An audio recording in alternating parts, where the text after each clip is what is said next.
Welcome to the Kiwi Mana Day. Hello everybody and good morning. This is Gary and we are the Kiwi Mana Buzz. We are a beekeeping company from Auckland, New Zealand. On the wild west coast of New Zealand, up in the North Island, and we are here on this very beautiful sunny day, and it's very calm outside, and I suspect that as the morning goes on, it's going to warm up very nicely, so it'll be a great day to, go out to the beach or work your bees. But if you're going to work your bees, I'd do it early because it's going to be a roaster out there. Indeed, it's going to be a very, very hot day. And then the bees will get as mad as a frog in a sock. You had to use that, didn't you? Had to. We watched the interview last night and someone used that. So yeah, it was actually Hugh Jackman. Yes. So one of our Aussie neighbours. Anyway, let's get into the show. This is the Beekeepers Q&A where we attempt to answer your burning beekeeping questions, and we try and answer them or make up something that sounds good. No, we don't really make up because this is very serious stuff that we're doing here. We really want to help, and that's what we're here for. That's why we take the time to do this, so that we can help if we can. And, we might learn something too, because we all have different experiences in our beekeeping adventure. So, Oh, cool. And Herschel says he can hear us fine. And the frog in a sock, never heard of that one. Yeah, no. It was a new one that I heard last night, so I thought that's quite interesting. Well, they were talking about Hugh Jackman was in a movie. He was actually pretending to be. It was actually an Australian in the movie, and because he's Australian, and he had to look up Google to find out different Australian sayings, which is funny. Yeah, and that was one of them. And be aware, guys, we're not from Australia. We're from Kiwis. We're from New Zealand. Kiwi Mana, which is actually a word that's. Kiwi is obviously the native bird kiwi, which is only here in New Zealand. It's only our native bird. It's nowhere else in the world. And they're a very shy creature. And, you can tell how shy we are. And then Kiwi Mana, the Mana side of it, is about strength and inner strength and, your spirit. And I'm not talking about spirit in a religious sense, but I'm talking about spirit in a strength of personality or of passion and vitality for, life, that kind of thing. So that's the end of that one, the philosophical side. But that's what Kiwi Mana means. It's about Kiwi spirit or Kiwi strength. So, absolutely. Yeah. So good stuff. So Herschel, it was all well in your neck of the woods? He's worrying about this frog in his sock. Other than that, it's all good, and the show is on live, so that's great. Great. If you want to join in, just click on call in, or if you want to leave a question, go /Q. And this week we released a new podcast, episode 83 of our beekeeping podcast. It was called Happy Holidays. Yay! And we did have a very busy time, but we hope you can listen to that. And podcasts are a lot of information we talk about there relevant to beekeeping, obviously. And let's move on to a question, eh? Oh no, we're still talking. And last night we all got woken up by a phone call at 1:30 in the morning from Indonesia. Yes. Trying to sell us something. Crazy. Anyway. And the funniest thing is that he said his name was Martin. I don't believe him. Please don't ring us at 1:30, Martin. Yeah. We do not appreciate it. Martin from Indonesia. Yes. And I have your phone number and I will ring you later at your 1:30 in the morning. That's right.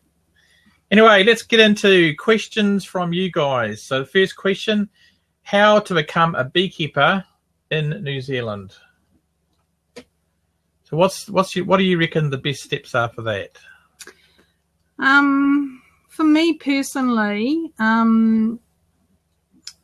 there's different kinds of beekeepers, aren't there? There's those who want to just jump in and get a hive or a swarm, chuck it in a box and hope for the best. Then there's other ones who do a lot of reading, scientific research. They apply everything to set methods. So then there's ones who will do a bit of both. They'll read a bit and then they'll, get a hive. They'll join a club. So there's different kinds of ways to start it. For me personally, we joined a club, but that can be, we met some people there that helped us. They were older beekeepers who gave us some support to get started. But generally what people do is they buy a colony, and that's the start. Yeah, well, we kind of learnt by doing, didn't we? We were so green about it, really. We got our colonies because when we first moved to this property, we had bees here. But my thoughts are I would take a course, a really simple beekeeping course, just to understand how the world of beekeeping works.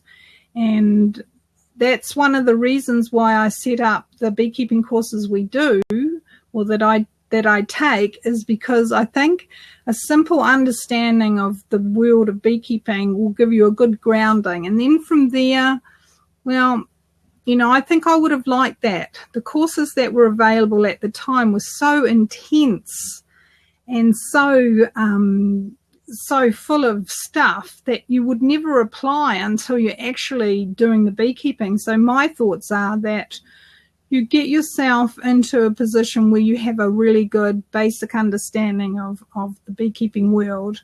And maybe go to a few clubs, talk to some older beekeepers or, different types of beekeepers, like talk to a commercial guy, talk to a hobbyist, talk to someone who's got, 30 hives, and talk to someone who's got maybe 300. So get some different viewpoints and meet some of those people. And I think getting a mentor is a good idea. As you say, meet people, talk to them, and maybe even ask if you can come and look at their hives and stand behind them while they do stuff. I think that's very important. And bee clubs are good for that too, aren't they? Yeah. I think that with some of the bee clubs, they're so entrenched in older practices that the newer practices that are relevant to our 21st beekeeping, because what was going on in the 20th century or 19th century with beekeeping was not the same as what we're dealing with today, and it's a man-made problem. So we're dealing with stuff that's been exacerbated by the human interaction with bees. So in the 21st century, we do have to manage the bees a lot more than before. There may be other schools of thought that say no, we just need to, leave them to it. But I don't support that because they don't seem to be dealing or coping with that. But everyone's got a school of thought. So yep, and I really think getting a book is a good idea. And in New Zealand, because this question was about New Zealand, is the Practical Beekeeping Guide in New Zealand is a really good book. And we'll have that back in stock soon, I hope. Yeah. Or overseas, the Beekeepers for Dummies is a really good one too. That was your first one, eh? My first book. Yeah. And you know what? Because I've been working with Gary, and Gary does a lot of research, and I don't have time for doing a lot of research. So we're learning off each other, bouncing off ideas and what we want to achieve in our beekeeping.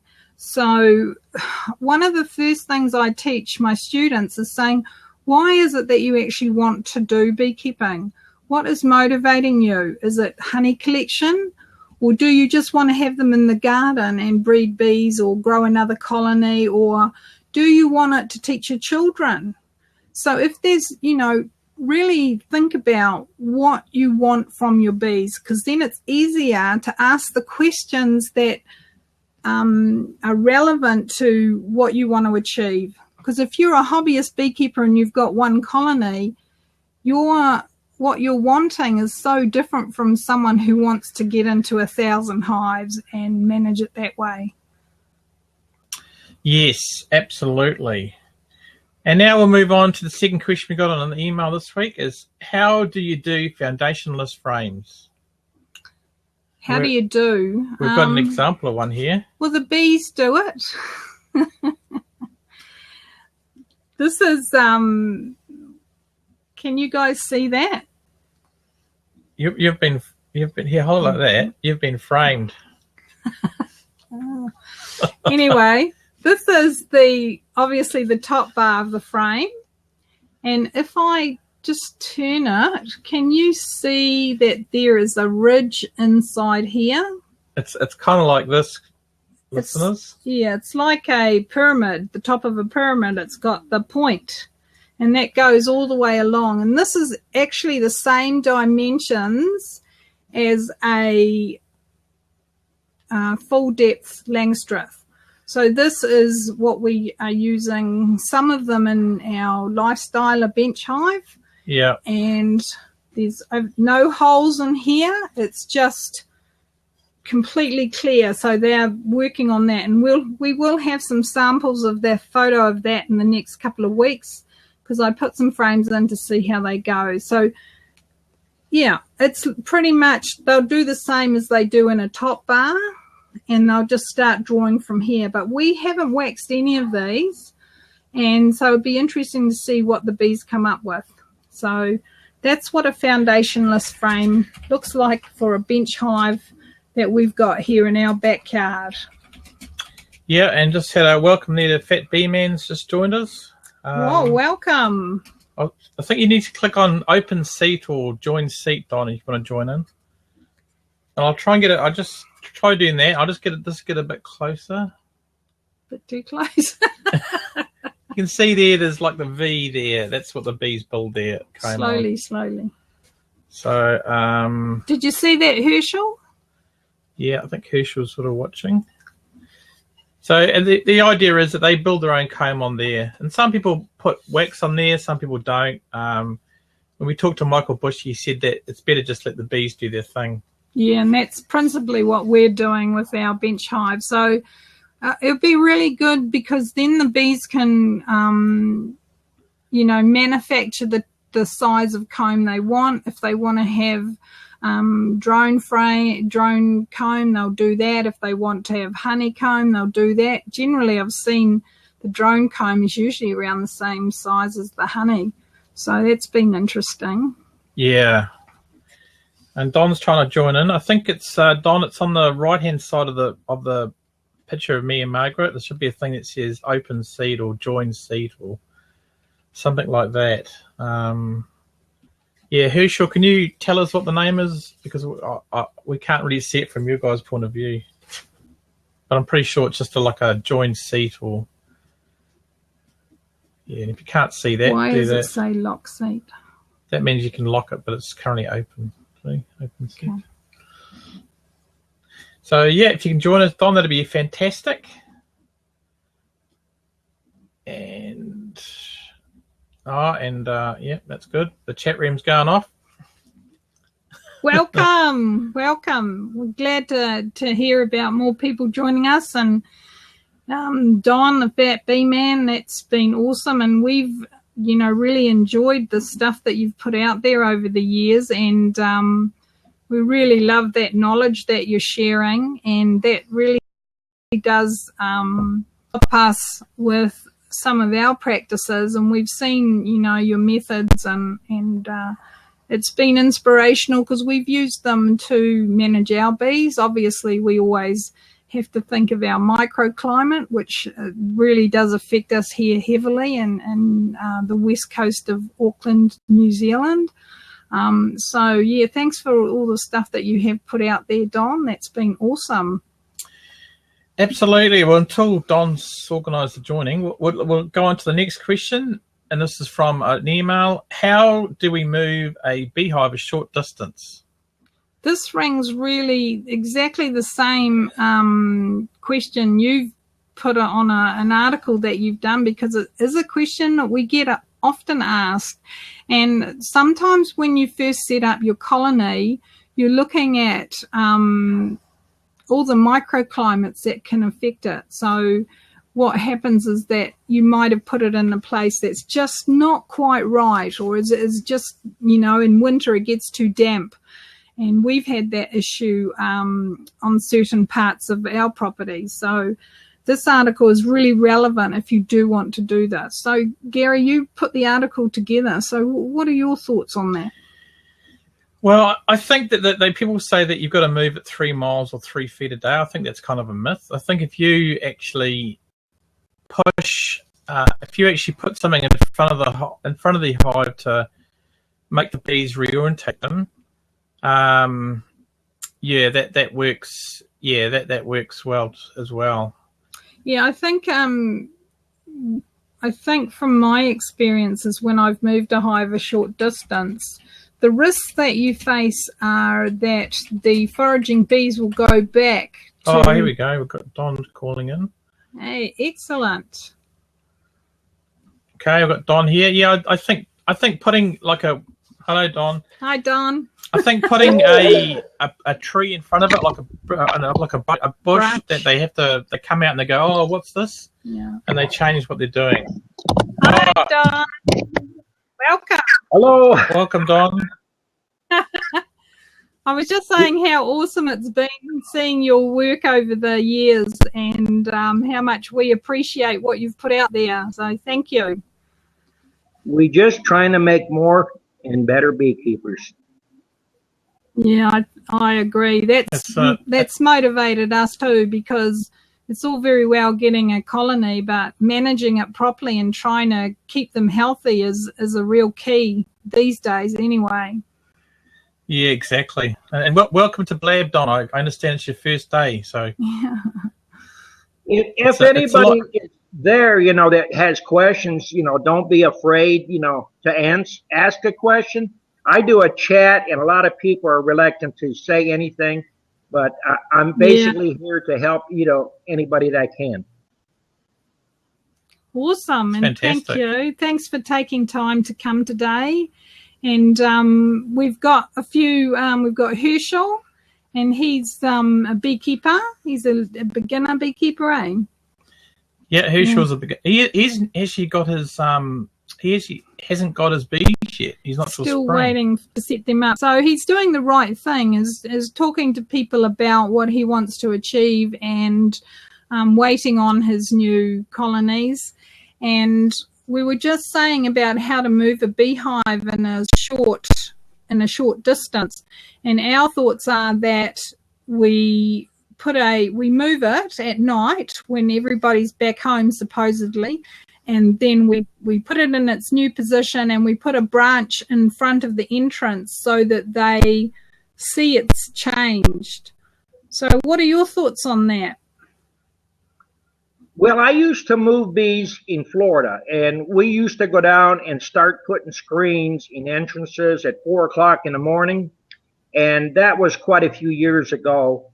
But the one thing that I took from that is you're never going to get all the bees in the hive, because when it gets to a certain point in the evening, they'll land on a leaf or a tree branch, and they'll come in first thing in the morning.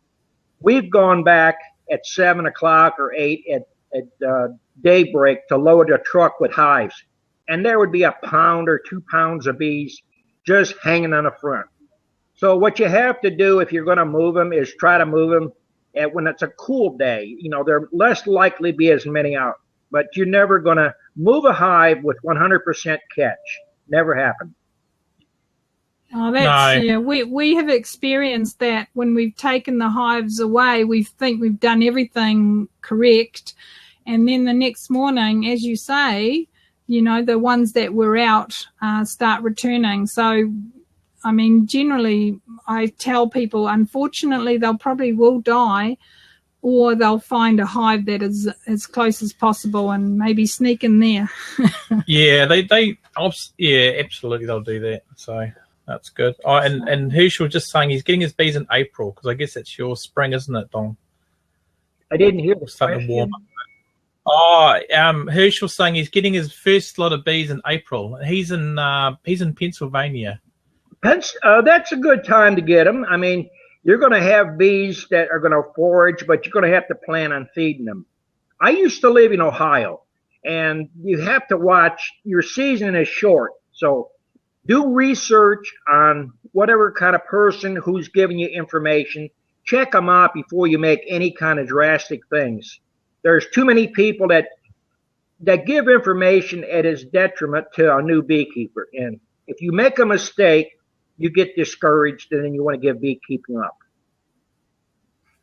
We had that experience when we first started. We got a lot of advice from, no disrespect, but from older beekeepers that were telling us that one of the ones that I do talk about is, don't worry about the hive being damp, and don't worry about the comb getting mold on it.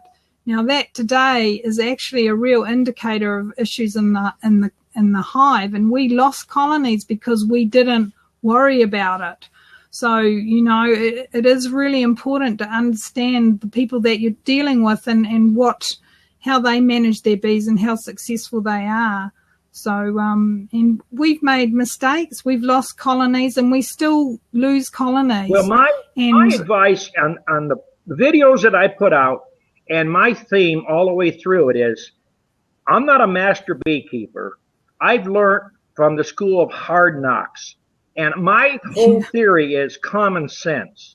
And I learned that moisture in a hive in Georgia at 40 degrees will kill bees. But they live probably in New Zealand at 40 below. If a hive is dry, the thing you need to do is vet your hive. You need to drill holes underneath the handhold. You cannot have too much ventilation. But if you don't have enough, then you get moisture. And a hive top feeder is the best way to vent it out, because you get your entrance, you reduce that down, you got inflow of air. And if you have a hive top feeder, that acts like an inner cover. You can vent the air out. It acts as a chimney. Your bees will be dry. Yeah, absolutely. I think that where we are, we talk about it quite a bit, that we have like days and days of rain. So our climate here where we are is very rainforest-like. So we actually have mesh boards which have the stainless steel mesh on the bottom, and Gary has designed them so that he can put an inspection board in when it's heavy rain. And plus, the other way we deal with it is by having the bees 20, 30 centimeters up off the ground. And that's okay for a hobbyist beekeeper, because they can manage it a little bit easier, and it keeps the splash up from going into the entrance. Well, I'll comment on that. Now, you might not like what I have to say. It's okay. First thing I try to tell people is keep your hive at least, the bottom board should be at knee level, and don't use screen bottom boards. Now, I know everybody's going to throw their hands up, but let me explain. It's common sense. Now, if you have a screen bottom board and it has rained the night before, and you walk on the grass first thing in the morning, your feet are going to be soaking wet. Now, think about when the sun hits that moisture goes right up into the hive. Now you created yourself a moisture and a fungal problem. Now, the next thing people say, oh, don't worry, I have this little insert we slide in the back. The minute you do that, you created the secondary problem. Now there's a spot where the bees can't clean the bottom board. There are going to be hive beetle eggs. There's going to be wax moth eggs. There's going to be other ants, roaches under there, and they put eggs in there too. So if the bees can't scrub that bottom board, I try, people get tired of me repeating the same old thing, but think of a tree in the wild. There's no queen excluder. There's no metal on the lid, no screen bottom boards, and they survive. Beekeepers are their own worst enemies because they buy every gadget they can see in the catalog. Use common sense. I think you're. Yeah, absolutely. I think that the relevance of having the inspection board is that because we have days and days of rain, we put the mesh board in when we know it's going to be a longer period of rain.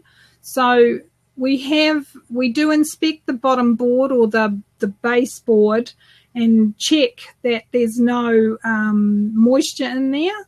And we also use wooden frames which seem to show up if there's any moisture. So I hear what you're saying, and I think that it is very good advice in terms of the moisture content and how we can really screw that up for the bees, basically, if we don't manage it properly. Well, if you change just one thing and you eliminate something, then my conversation with you has not been in vain. You know, I don't know everything about bees. I wish I did. You know, I have master beekeepers that, you know, have 4 hives, but yet they can tell you all about how to raise bees. I might not be able to be a master beekeeper, but I make a living at what I do. So I can't make a lot of mistakes. You know, it just, you learn from your mistakes. And that's the only reason I do these videos. And to help people out is more gratifying than if they sent me money. Yeah. Absolutely. I think that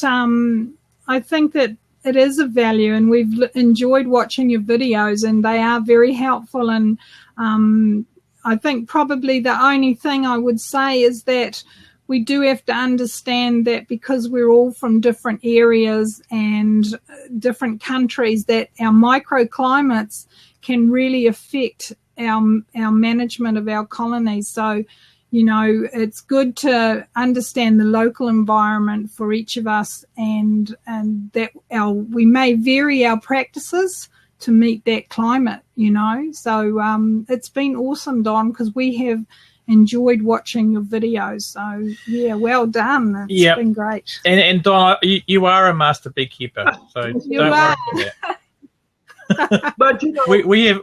You can probably get some of your situation under control. Just do one hive. You know, don't have to do them all, but drill a 1-inch hole under the handhold in the front on every single box, all the way up. Put a hardware cloth on it. Put you a hive top feeder, and if you don't have a hive top feeder, put you a nail or a upholstery tack under the corner of each of the lids, and that way you get a little ventilation. And see if that doesn't eliminate your moisture problem. But I think by putting a screen bottom board on it, now it's strictly my opinion, because I talk to people in Panama, all around the world. They'll email me or video chat me. And by putting additional air circulation through there, even in a rainforest, you're going to keep a drier hive. The bees will ventilate the moisture out. But if there's no place for it to go, they can't ventilate it. Yeah. Yeah, we interviewed a guy from Australia that's coming out next week, and he doesn't use ventilated bottom boards, and that's in Australia. Mm-hmm. Yeah. Which is really amazing to me, and it's like 45, 48 degrees or something. It's centigrade there. It's amazing. Yeah, it's interesting because when I do the splits for the new seasons, I always use a solid bottom board for the new ones, because we just need to keep that temperature up. And often people forget that they've got their mesh boards on and they leave it open and it just doesn't get the right temperature and the queens fail. Right. So there are implications with using a mesh board, and a lot of people don't realize it, and they have open mesh boards and then they say, well, why is my colony failing? It's because they don't understand the principle of what, you know, a mesh board is. And if they use it, some of them haven't even got boards that they can put in at those very strong weather change issues, you know, and that affects the hive. So, yeah. So, yeah, it's awesome. And I've still got I bought your plans, Don, for the feeder, and I still haven't made them yet. I've let you down, but I'm going to make them this winter. They do work. And yeah, no, they look good. The thing about the plans is there's a lot of people already copying that design. You want to think when you feed your bees with a hive top feeder, you want the bees to consume it in 3 days. If you don't have them consuming all of that in 3 days, it's going to ferment. The next thing you get nosema, or you get the diarrhea of a beehive, and you'll see streaking in the hive. There's a lot of ways around everything, but that's just one thing. We have had some issues with nosema in some parts of New Zealand, and there's been commercial guys who have had lots of failed colonies over winter and just before winter. So we are sort of getting things here, but it seems to be about 4 or 5 years behind what's happening in other countries, like in America. It appears to be that way. And that we're actually trying a product for feeding called Hive Alive. Have you heard of that? I haven't heard of that, but it's for nosema? It contributes to the health of the hive. It's got lemongrass in it. It's got thymol oil. It's got a thing called Ossia Shield, which is based from seaweed and other minerals, from what I understand. Okay. So we're going to actually give it a try on our weaker colonies and see what happens. Because I've never liked the idea of just feeding bees sugar syrup.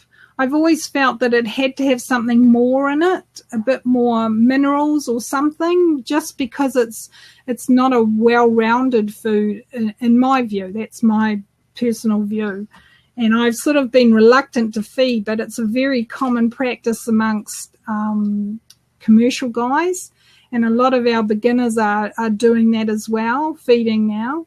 So it's interesting to see, that now as we go through different challenges, Varroa was a big issue. And this season, the Varroa are really strong. So the product that you're talking about is probably similar to, I make up a lot of my own formulas, and I use a lot of natural treatments. And one treatment that I use is tea tree oil. It's a TEA tree oil. It's a natural. It's good for nosema, or it's the gut disease, diarrhea, basically. I feed it in the spring and I feed it in the fall. I don't lose any hives to that. There's a lot of things that you can do, without putting chemical in the hive. And I'm slowly trying to get this stuff out to the public.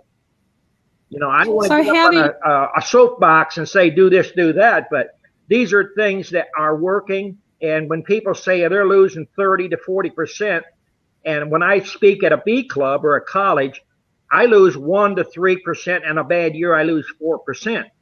But they don't understand. My students are out here, and it's a learning place. So they are making mistakes in November, and I don't have chance to replace queen. So I will lose some because of error.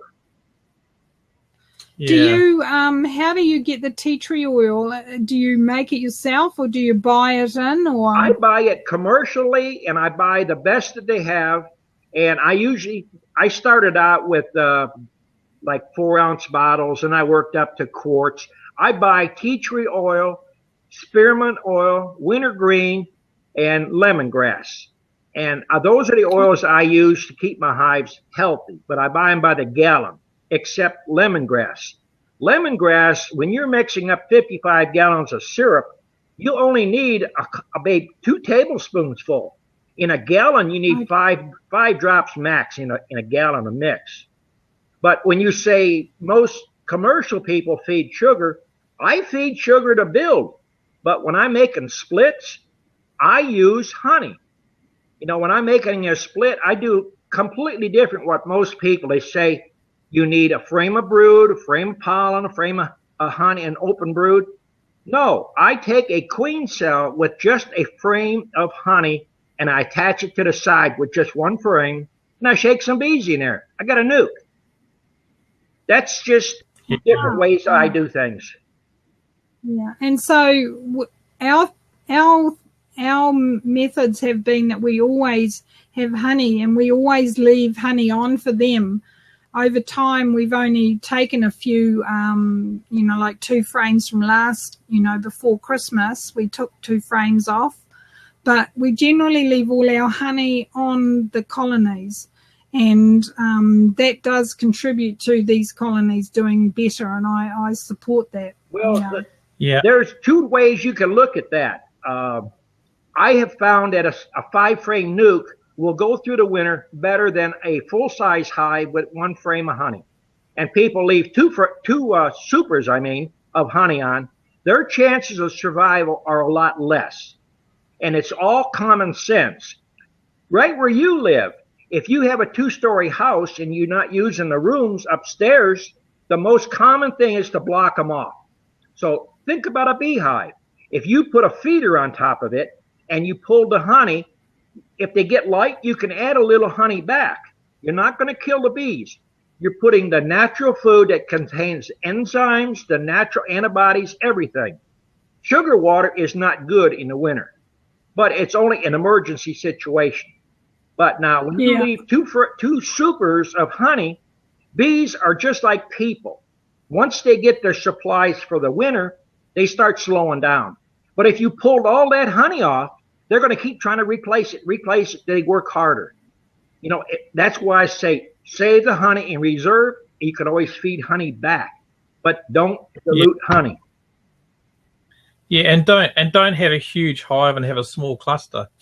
You know what I mean? If you've got to reduce the hive down to fit the population, don't you? Right. The larger the box, the more honey they have to eat in order to create enough heat to survive. And when they do that, they basically eat themselves out of house and home. Yeah, so true. Yeah. And you'll be happy to know, Don, that we actually live in the middle of a tea tree forest.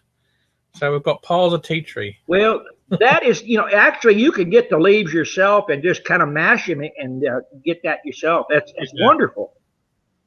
Yeah, you can. You can crush them and the oil comes out. But if you're doing these things here, I'll try to jump in on a weekly basis. And if you have a way to record them, you can either try to send it as a file to me. I'll put it up on YouTube, and I can help boost you out a little bit. I'm not looking for more fans. I'm trying to get the word out worldwide. Common sense beekeeping. Forget all the junk that people tell you need these. Yeah, absolutely. No, we'll give you. We'll drop you an email with a link on it because it'll be on YouTube as well. So yeah, absolutely. That's great. I mean, it's really good to hear, about experience that's developed over time and meets the needs of the bees today. And I think that's been very valuable. And do you have all those things and recipes on your website for the feed and stuff? Or have you got a video for it? I didn't understand what you said. Oh, have you the measurement to use for the feeding with the tea tree oil and the formula? Yeah, have you got that on a YouTube video or something? I mentioned a little bit here and there, but I'm trying to get someone to do some ebooks for me, and I'm not a high-tech person, so whatever my web page was put up by trading a student some queens, and somebody manages this for me for a few queens. I'm not the high-tech person. I don't even own a cell phone. My son comes over and tells me I'm living in a caveman era,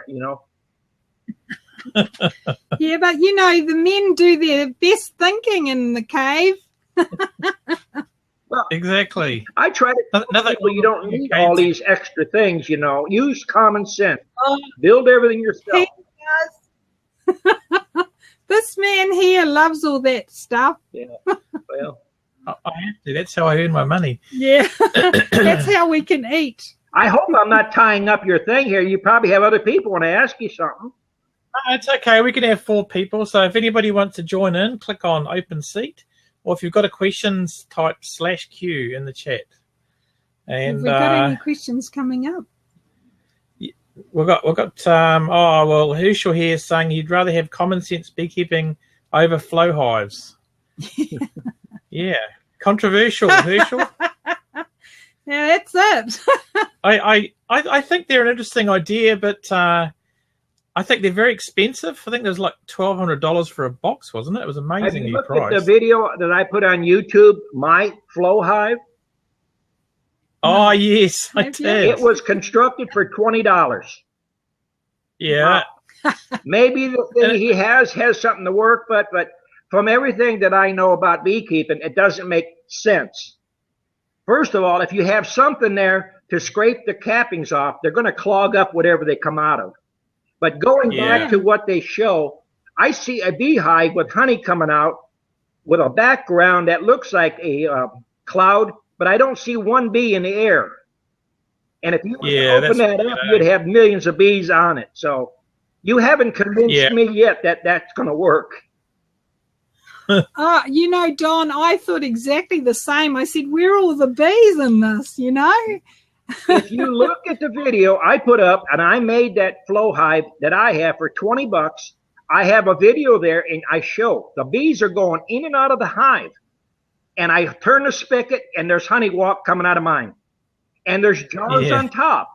So basically, a customer could drive up, open the spigot, and fill up their own jar. That's the only working model I've seen out there, and I don't have it for sale. Is it true? I thought that was a joke that you did that. It's basically a joke, but it's more it's a working model. Yeah. Okay, it sounds good. Yeah, and I think the problem with them, I think, in New Zealand is because we've got Manuka and Kānuka honey here from the tea tree, is it won't, it's hyperscopic, it won't come out of the frames. It's very thick. You could turn the tap all day long, it's not going to come out. You know, so it'd be fine in a place you've got lots of clover honey or lots of really, you know, like wildflower honey and stuff, but not tea tree honey. It's like glue. Right, yeah. So thanks for that comment, Herschel. And common sense, that sounds like the way to go. Exactly. Because my fear about them is that a lot of people that have them have ever had bees before, and they think they can just put a beehive in their thing, turn a tap, and that's all they need to do. But how do you tell that frame's capped? You can't unless you open the hive. Right. How do you tell the bees are healthy? You can't without opening the hive. So you've still got to be a beekeeper. You can't just be a tap turner, can you? My best advice to new beekeepers is try to find some older beekeeper that's been in it for a few years and go over there and volunteer and help them a little bit. Then you can make a decision of which way you want to go. You might want to be a honey producer, or you might want to be a backyard queen producer. I have 2 lady customers that came here to buy 2 beehives for their garden. And they walked around my yard, talked to me for 3 hours. They live on 2 acres. One lady was 64 and her friend was 69. And they looked at how I'm making queens and stuff. They took my course, and they're making 100 queens a week on 2 acres. As fast as they can make them, they sell them. Yeah. Yeah. I think that's one of the things that if you can look after your bees well and you can make some money from it, because it helps us eat, you know, to get some money, and if you can make your bees give you something back, that would be great, you know. And I think that, you're right. I think that finding a good mentor in the local area is a really good idea. And we are here and we have the same thing. People come to our apiary, they bring chocolate biscuits. And then we sit on the deck and we talk about the beekeeping, and they can see the different methods we use to manage our bees. So I think that's really good. But the worry that I have with someone who thinks that they can buy a box and turn a tap on and get honey is a real risk here in New Zealand, because we do have some factors that can kill humans through nature and some of the plants we have here. So to me, it is a risky thing, and you know, I don't even know if the government has approved that kind of flow hive. And I think you're right. It's people who don't know how to keep bees that think if they get this flow hive, suddenly they're going to be a beekeeper. Well, it just doesn't work like that. No, it doesn't. Yeah. But education, just like what you're doing right here, what I'm doing on YouTube, I have a chat every Saturday night, and there's people from around the world. Sometimes I can't understand them. We had a man from Croatia. We had a man from Russia. We get people from all over, and it's the same on this side of the world it is anywhere else. Bees do basic things, and they're not going to be changed. No matter how many gizmos you buy, bees only going to do those two things. They multiply and they store honey. Give them a place to work, and if you're lucky, they'll stay there. Yeah. That's our role, isn't it? Give them a safe, dry place to live. That's a beekeeper's role. And, right. You know, and bees have been bees for a lot longer than we've been humans. So. Well, you know, that's a whole other discussion. Well, yeah, it's true. Yeah. No, and Herschel just said that he'll have plenty of biscuits when you come to visit him in Virginia. So that's good. We're saving and saving and saving. We'd love to come to America one day. Yeah, and catch up. We'd love to do one of your courses, Don. It'd be awesome to meet you. Well, I'm trying to get more students to where we can do more in the bee yard, walk around. And people cannot believe when I do stuff out there that I run anywhere from 200 to 500 hives right here on 6 acres. But it's basically a learning yard. It's people come to learn different stages of beekeeping. Yeah. And you're under the pine trees. A lot of your hives are under pine trees. Well, I have them under the pine trees. I have them in the open. I have them on a hill. I have them every place. Professional, I guess, professors that teach beekeeping. I'm doing everything they say you cannot do. I got them the wrong color, facing the wrong way. Everything that they say you can't do, I'm doing. So, what am I doing? Exactly. I think that's really interesting because I've always had this feeling that there are beekeepers who are instinctual about what they do, and that a lot of the learning that happens is by observation and by doing it and by understanding the nature of a bee. Right. And I think that a lot of people don't really understand that they're just saying that this is an insect, it does this, this, and this. And yes, that is relevant, but an understanding your colony and your environment and seeing how your bees are coping with that is another thing. So I've always said to my beginners that watching your bees is such a great learning tool. Yeah, absolutely. Yeah. And we were very impressed with your stingless bees as well, Don. They're awesome. Do you see the ladies that come out there that work those bees? No matter if it's raining or shine, they got shorts, flip-flops. They don't bring a veil, no gloves. It's not that they're stingless.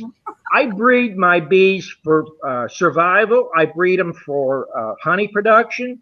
They're not going to sting you if everything is going just the way they should in the beehive.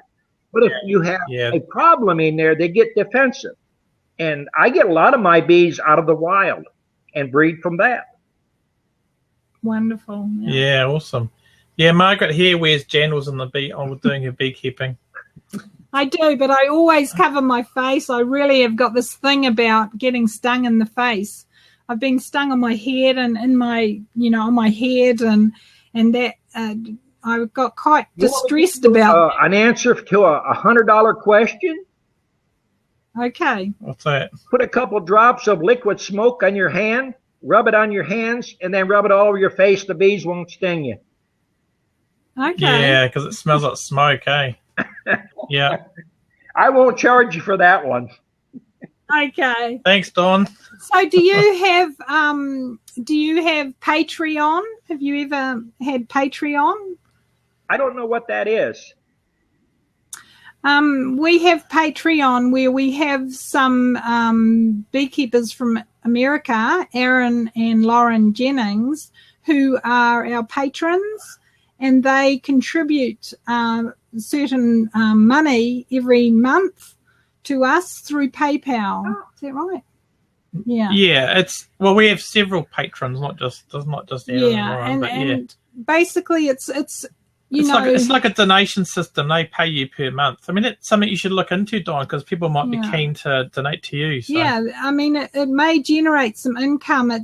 We don't find that it's a huge amount of money, but it's enough to help us with little projects that we do. Like if we want to set up a class or if we want to do some experiments out in the apiary, we use that money to fund that, or some of our web, because we are web and internet based. Right. So we use that to help with that. So that might be of interest. I guess it's called different here, but I have a donate button, which you make a donation. And I try not to mention that too much, but as you know, if you're doing basically the same thing, if I get someone to come over to help me do something, I have to pay for it. Most of my stuff was donated either in time, materials, or a computer, a laptop. The one I'm working right now was as a donation. But one fella made a comment on Facebook a couple days ago. We hit way over 4 million views, and we'll probably hit 5 million views on YouTube probably within the next 2 months.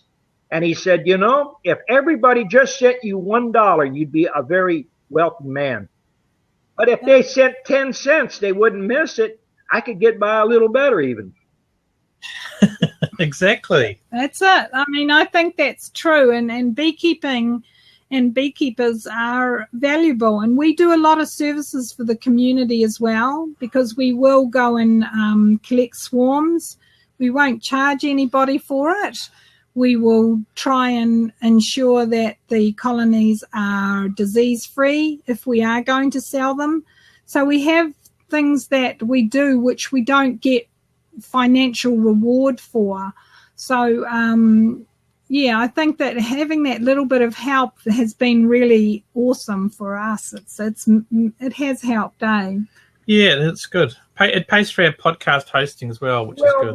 My whole thing that I would do is I spend an hour every Saturday night and do basically an open chat to help beekeepers. I could basically be doing a whole lot other things. My wife would like to do other things on Saturday night. Right now we're making wax, and 8 hours downstairs I can make a lot of wax. So that, but when I have people, I see you had David Justram. He come in here just a minute ago, and he helped set up my Facebook page many, many years ago because I didn't have the brains to do it. I have people around the world that actually helped me, and I never met them. Yeah. Well, he's here now. There he is. Yeah, he's in. Wonderful. Free to join if you want to join. Dave, come and join in. Yeah. Is there any more questions coming through, guys? Anyone got any questions? There's 20 people watching apparently, so. Welcome. We're glad to see you. It's awesome. So what's that third question that we had? That was our last question. Oh, wow. So open forum now. Any questions? So if you guys can type in and just let us know where you're from, just push the /Q. I think if you look on over here, there's a map and it shows you where people are. See? Oh yes, that's awesome. Someone's in Italy. Italy. Is it ciao? South Dakota. Oh, it's ciao goodbye. Ciao bueno. Is it David, is there many beekeepers in South Dakota? Because not many of them listen to our podcast. I think we get 2 people a month. We need more beekeepers in South Dakota, don't we? We'd like some more Kiwis to come on, but they're very shy. Oh, David's saying mostly commercials. We okay. Probably don't listen to our hobby beekeepers. Yeah, we've got a podcast coming out soon, David, from an Australian commercial guy, so that might be of interest. Yeah, he uses these polyphene hives, Don, and he loves them. It's interesting. I've never tried them. Have you tried those yet? The polystyrene hives? The polystyrene doesn't work out well because they sweat and there's too much moisture. He probably, because he can't get wood, he's using whatever available. Yeah. But if you can send me a notice on my email when these podcasts are, I'll try to get in and yeah, I don't want to tie up your chat, but I don't mind answering any questions. We'd be happy for you to join every week and answer questions from people. That'd be great. I mean, if you wanted to, Gary does his podcast. He records them, and then he edits them, and then he puts them out later on, so people can listen to them anytime they want. So it's very driven by their ability to just listen to the podcast. So if you wanted to be interviewed, Gary could interview you, and then we can put out a podcast. Well, I could do that. I don't want to bore you. I mean, everything I say is boring to a lot of people. I tell you, we love it. If you talk about beekeeping, it's everyone loves to hear about it. So don't even go there. That's don't worry about that. You wouldn't bore us, Don. Don't worry. I think you're a fascinating character, and I think you've got some great practical knowledge of beekeeping, and you know, common sense is good, and it's not very common these days. So I think the more we talk about it, the better. So what you can Gary can email you and get in touch and organise a time for you guys to have a chat. That'd be fine. And have my email address? Yeah, I think I do. So I'll drop you an email. Yeah. Yeah, and that'll be great. And then because sharing knowledge is actually part of what we should do as part of our legacy, really. And it's all helpful. Everything's helpful. Have you listened to the podcast? It's the Southern Maryland Beekeeper. Yeah, I have. I was on there. He called me a dozen times in a year's time to do a podcast. And I said there would be no need to, because he had students of mine. So after so many times of calling me, I agreed to do it. And he put it up on his little message board that I was going to be a speaker. His whole website shut down for 2 days because he had so many people wanting to listen to it. It was awesome. Crazy. Yeah, no, that's great. That's because people have got good taste. Well, I don't know about that. My wife says I'm just full of it. BS everywhere. Yeah, that's what people say to me. You know, you've always got an opinion about something. I say, yes, I have. Well, you know, people can listen to our opinions, and they do their own thing and work it out, don't they? Yeah. So you know, I don't know. I think it's great. I think the internet's good in some ways, but sometimes there's too much information, and people have to try things on a small scale to see if they work in their area, right? But you know, we can set up a time and we do a podcast or two. Think about what you want. I mean, I basically, teach. I'm the only one around teaching someone off the street to go in to make a living commercially. But I also teach the backyard beekeeper who wants to make honey or make a few queens. So, I'm open for about anything. And I don't have to answer to everything, so, you might stump me. I don't know. It's unlikely. So have we got any more questions out there, guys? We've seen some more people coming and going. So we've got some people from the Middle East. Wonderful. Mohammed just joined, but he's gone now. So, but yeah, we get a lot of beekeepers in the Middle East at the moment. It looks like a dry place to keep bees, eh? Yeah, it'd be tough over there, I reckon. So, any other questions coming to mind? No, David's mentioning that if you want a hand with Patreon, Donnie will give you a hand. And if I'll give you a hand too if you like. It's just setting up. It's pretty easy. Okay. Well, I'm going to have to run, but send me an email. I'll do a podcast or two. Oh, that'd be awesome. Yeah, we'd love to have you on. That'll be great. Yeah. But and we'll you have to prepare the people. Tell them they have to ask questions. I feel like I'm boring people when no one else wants to talk. Oh no, we're having a good time. It's all good. Okay. Yeah, it's all good. All right, you have a nice day. Appreciate it. Yeah, you too. Yeah, see you, Don. Thank you so much. Thanks for joining. Oh, that was great. Yeah, awesome. That was wonderful. And is David still there? I think David is. Okay, David. Well, thanks for coming on. And have you got any questions or any comments that, we can use or... Yeah, any questions out there? Because it's Saturday morning here in New Zealand, and we have to get breakfast and get out into the bee yard, don't we? Indeed. So if any more questions, or we'll wrap the show up. So you can ask a question, guys. Or you can click on join seat or open seat. Does it say open seat or join seat? Does anyone know? I think it says open seat. If you want to join, you can join us, or type /Q. Or if we don't hear anything, we'll be on our way. And this will be available on YouTube. Someone says it says call in. Oh, okay, thanks, guys. And so this will be available on YouTube later on, so we can actually do that. Oh, David's going to see Star Wars, and don't tell us what happens, but check out my T-shirt. I want to go and see Snoopy. E.T. E.T. with a lightsaber. E.T. So home. Is it Saturday night over there? It must be. Coming into the evening. Yeah, we want to go and see Charlie Brown, that new Peanuts movie. Not before Star Wars, but. Oh.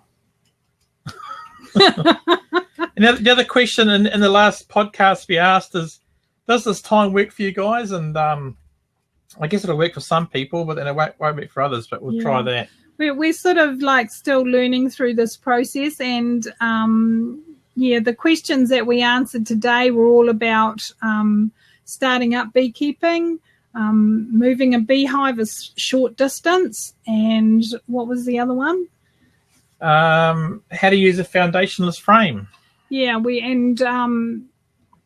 there's so many different methods, and this frame is just, you can see that it's got the pointy ridge in there, and the bees will draw from that. And schools of thought, some say that you need to wax it. Other schools of thought say just leave it and the bees will deal with it themselves. So, those are the three questions that we got asked today, and the biggest hint for moving a hive a short distance is by changing the view from the bees. So do it at night when most of the foraging bees are back home, then move it, close it up, then move it, and then when you open it up again, have a small branch in front of the entrance so that they can come out and reorientate.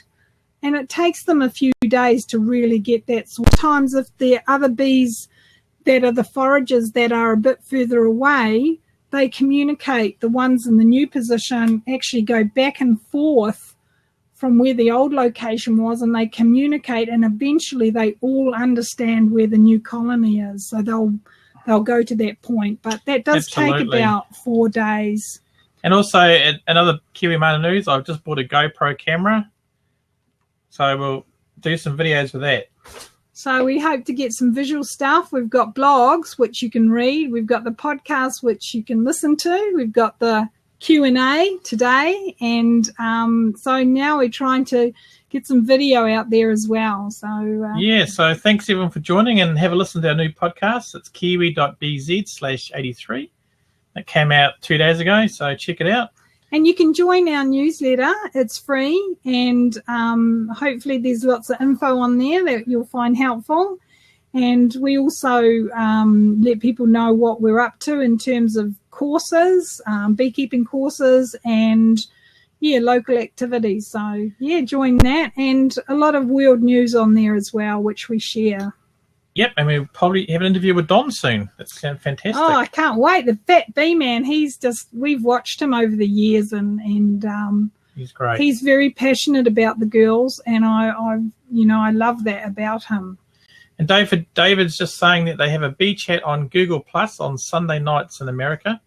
Yeah, I have joined a few times, David, but unfortunately that time is usually the middle of our day, so we're usually out doing beekeeping. But when it's raining, I do join it. Or sometimes it's on Monday when I'm at work, so that's hard to join when you're at work. So so he's at his other job, so he's a very busy man. Multiple jobs. Multiple. So so everyone, if you want to join David, it's on the Google Plus, and check it out, Herschel. It's quite good. And Don often joins that. Any more questions? Because we are going to wrap this up. And Herschel said something else? He's just thanking David. Yeah. Thanks, everyone, for coming along today. And it's awesome that you guys have taken the time out to come and join us. Yeah, we appreciate it. And, we're going to go off and have some breakfast and enjoy some summer weather. Yep, and enjoy the Star Wars movie, David. Okay, let's wrap it up.